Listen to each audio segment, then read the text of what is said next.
Hey guys, what's up? It's Will. Today I'm going to talk a bit about fundraising. I'm actually going to go through the 10-step process to raise money for a startup that I used when I was running Kandara. And I used this same method to raise a friends and family round, a bunch of angel rounds, and a venture round. And I'm going to go through this super quick because I get a lot of questions about this in my coaching. And I just want to lay out a framework that you guys can use to go step until you have money in the bank. So let's go. All right. So step one is to get your story straight and your materials together. I hear about and meet so many entrepreneurs who are raising money, but they haven't taken the time to do all the research and have all the answers to all the questions. If you're raising money and some investor asks you a question, you should have heard that question before or done your research so you know the answer to that question. Like, you don't want to be in a fundraising meeting and get asked a question that you don't know the answer to, because that, even if you come back with, I don't know the answer to that, but I'll let you know.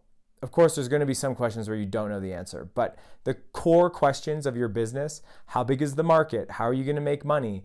What's your customer acquisition cost? What's your team look like? Why do you think you have the experience to make this happen? Why are you the right person to make this happen? Who's the competition? All those questions, you should have really tight, practiced answers to all those questions. So how do you do that? You do your homework. You put together your pitch materials. I recommend a deck, an executive summary, a financial model of some kind, even if it's very simple, and a product demo of some kind. And then you take those four things and you pitch them to people. Go pitch your friends, pitch people in your network who are smart about the market or smart about startups. Pitch anybody you can, really, and start to harvest those questions that people are going to ask, because investors are going to ask you the same questions when you're pitching to them for money. So get all your materials together, start pitching it, and start putting together answers for the main questions that come through. I remember at Kandara, we would have questions like, what is this, a birth control app or is this a pregnancy app? And so I had to come to a honed answer to that question, which turned into, this is a fertility management platform. It's bigger than just getting pregnant or avoiding pregnancy. And that was a good answer because it painted the big vision. And I believed it. That's actually what I was building. So another big part of doing your homework is making sure that you believe what's in your pitch. Through pitching it to other people, through doing research on the internet, you may find that there's parts of your pitch that just on the inside, like at a deep level, don't feel right to you. Like maybe the market is actually a lot smaller than you thought it was. Or maybe there's a competitor that's actually a lot better at a specific thing than you thought they were.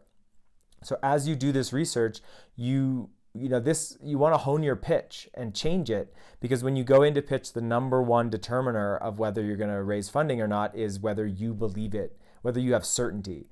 There's a concept in business and in life that in any interaction, whoever has the most certainty wins. So you want to have the most certainty going into a meeting. How do you have the most certainty?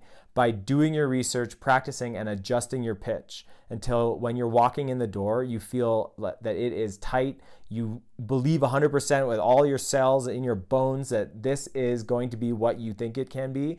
And with just the right investors and the right amount of money, it can become that thing.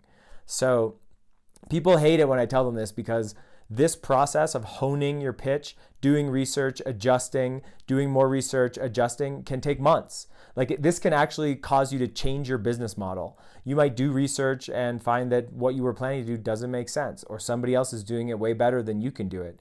So it's annoying. It's annoying to go do the research, change the pitch, hone in on something. But too many people go into a fundraising process without full belief in what they're doing. And it's bullshit, because people can smell that. Like, people can smell if you don't believe what you're saying. It's like when you're having an interaction with a salesperson and you can tell they don't really care about you. They just want to sell you something. They don't care about the product. Maybe they don't use the product. Like, we can sniff that out. Investors are not stupid for the most part, and they can sniff that out. So step one could take 90% of the time. Like, if you're going to take 6 months to raise money, you might spend 1 or 2 or 3 or 4 months honing the pitch so that you feel certainty in your bones that it's going to kick ass, and you feel certain in your bones that what you're saying you truly believe, and you truly believe is an accurate representation of reality. And that can take a long time, and that can be annoying. So that's step one.